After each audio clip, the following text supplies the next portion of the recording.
Sa araw-araw kong pagbisita sa komunidad ng mga katutubong Aita sa bundok, nakita ko at nalaman ang sitwasyon, kalagayan at pamumuhay nila ay napakahirap.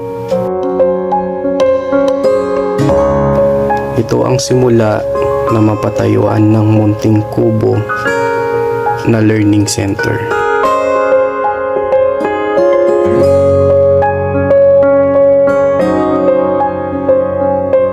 Gusto kong ibahagi sa kanila ang kahalagahan ng edukasyon sa buhay ng mga katutubong Aita.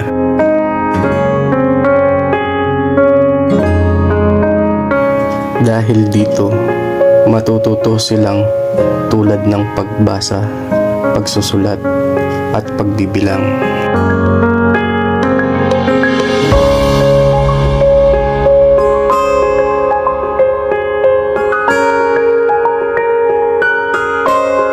Ang edukasyon ay hindi lang simpleng karapatan. Ito ay akbang tungo sa pagngangat at pagusbong ng kanilang komunidad at buhay.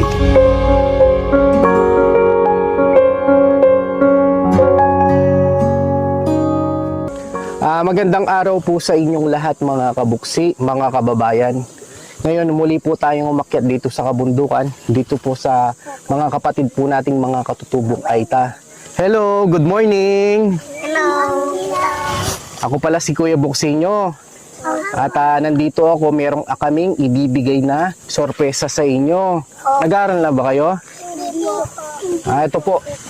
Ito pong mga batang ito, hindi pa po sila nag-aaral. Bali, ang ginawa po namin, meron pong nais magbigay po ng tulong sa kanila.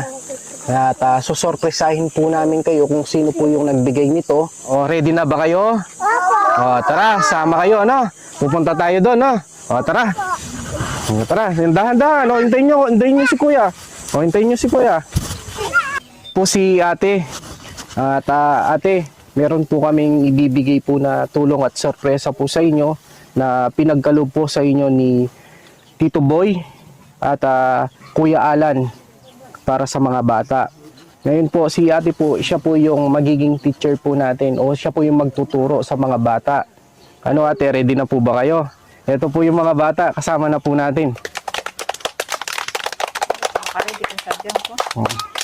At nagpapasalamat din po ako kay Ma'am Marjorie and Sir Edwin Arellano family na nagpagawa po ng classroom po nito na kubo po. Ito na po, napagawa na po natin. Papasalamat po ako sa bigay niyong tulong po sa aming munting classroom, lalo na po yung mga kagamitan na magagamit ko po sa pagtuturo. Maraming salamat po at nawa po ay patuloy po ang pagtulong niyo sa amin sa sityong. Bata, ready na ba kayo? O, tara, pasok na. Tara ate. O, dito, pasok na. O, eto na. Kapalang ba?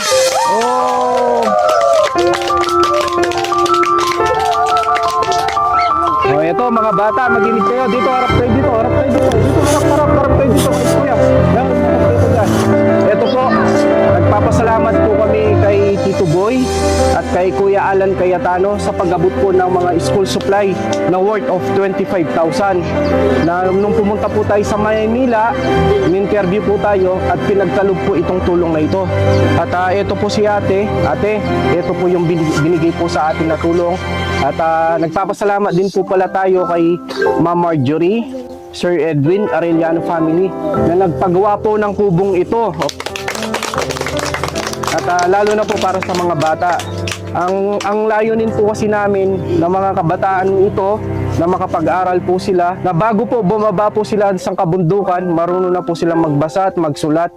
Kasi po, pag bumababa po kasi sila, pag magkikinder, grade 1, na minsan po binubuli po sila, tinutukso. Kaya po yung layunin po namin ay makapag-aral muna po sila dito. Unang-una po nagpapasalamat ako sa Panginoon dahil kinatok ang puso ng mga taong tumulong po ng kagaya po ng bahay na to. Nagpapasalamat po kami ng kubo na ito kay Ma'am Marjorie at Sir Edwin sa pagpapagawa po ng kubo na to na magagamit po sa pagtuturo sa mga bata, lalo na sa mga anak namin.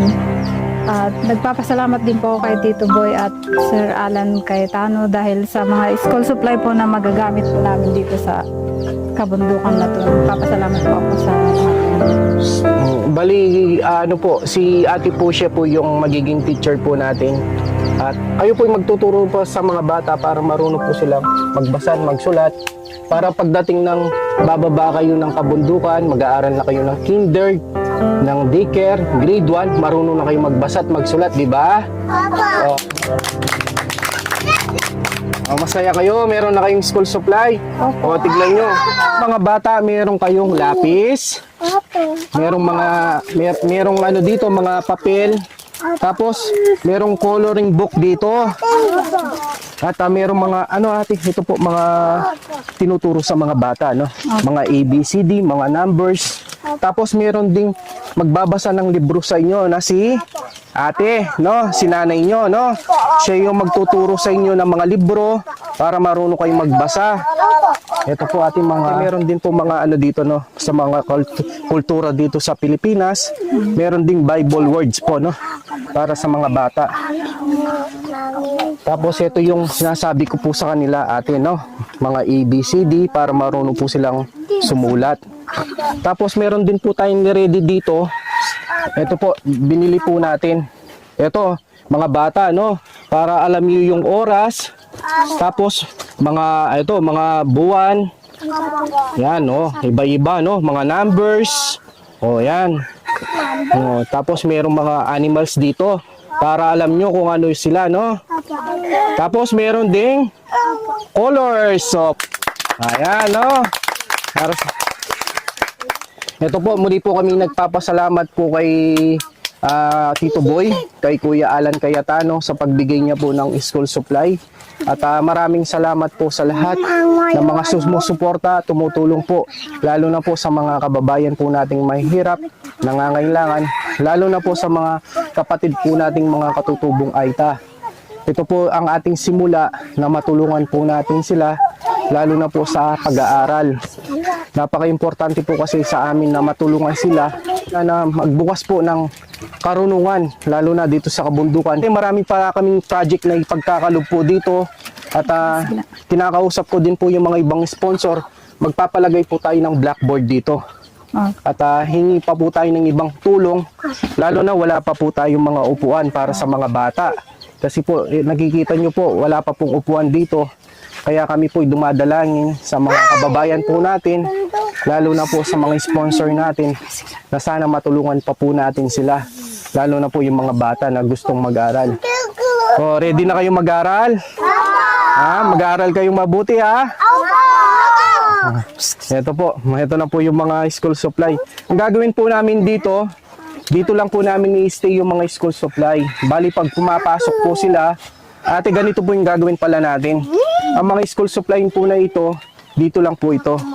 Tapos po, gagawin natin, pagpapasok po sila, dito lang nila gagamitin. Hindi muna nila pwedeng ilabas sa labas. Para hindi po mawala yung mga gamit. Papasalamat po ako uli kay kay Tito Boy, tsaka kay Sir Alan, at tsaka kay Madam Marjorie po, tsaka kay Sir Edwin po sa mga tulong na binigay nila po dito sa amin city. Napakalaking tulong po dito sa amin ang binigay yung tulong. Maraming salamat. Okay lang po mga kabuksi, maraming salamat po. At mag-aaral na tayo, no? Mag-start na tayo, no?